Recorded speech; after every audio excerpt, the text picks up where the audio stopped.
Alright guys, I'm here with Aaron, and today I want to talk about two different movements that involve kipping. And the first one's going to be kipping handstand push-ups. So what I want Aaron to do first, he's going to demonstrate doing strict handstand push-ups with no kipping. So let's watch Aaron do it. He kicks up. And as you can see with Aaron, the reason we want to use him, he's got total control over his body up and down.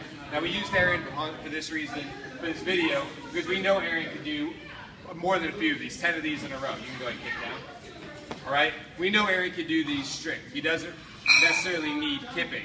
The problem comes in when people start doing kipping handstand push-ups and they don't have the strength to do RX. So we obviously don't want to hurt Aaron here. We're going to have him demonstrate what that might look like with a kipping handstand push-up and not having control coming back down. Go ahead.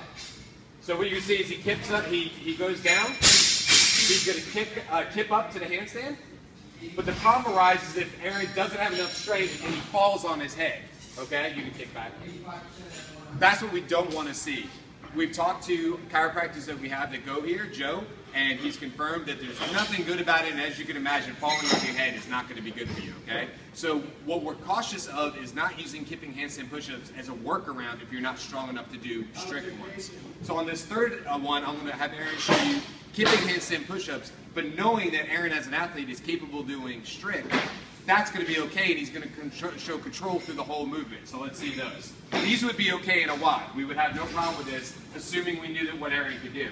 So he kips rather, comes back down, nice and controlled back to his head. Aaron is not landing or forcefully coming down or compressing his spine, and that's what we don't want to see.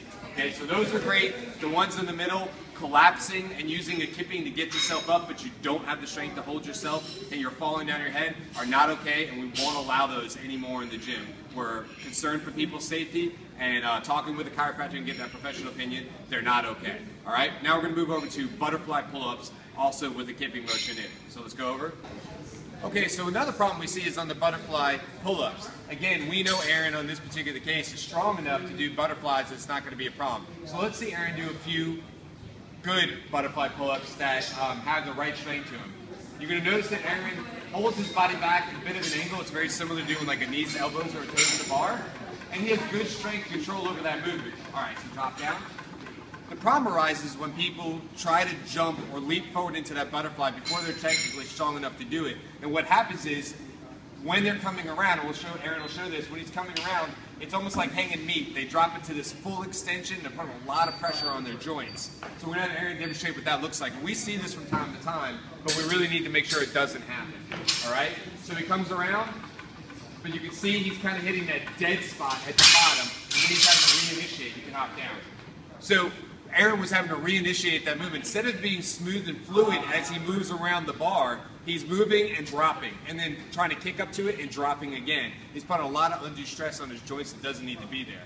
If you're strong enough to do butterfly, if you're strong enough to do, I should say, kipping or strict pull-ups, there's a chance you could probably do butterfly without a problem. However, if you're jumping the gun a little bit and moving the butterfly because you really need to be there, this is what ends up happening, and we don't want to see it, okay? Just like with the handstand push-ups, we're worried about joint compression and everything else, just trying to keep you all safe.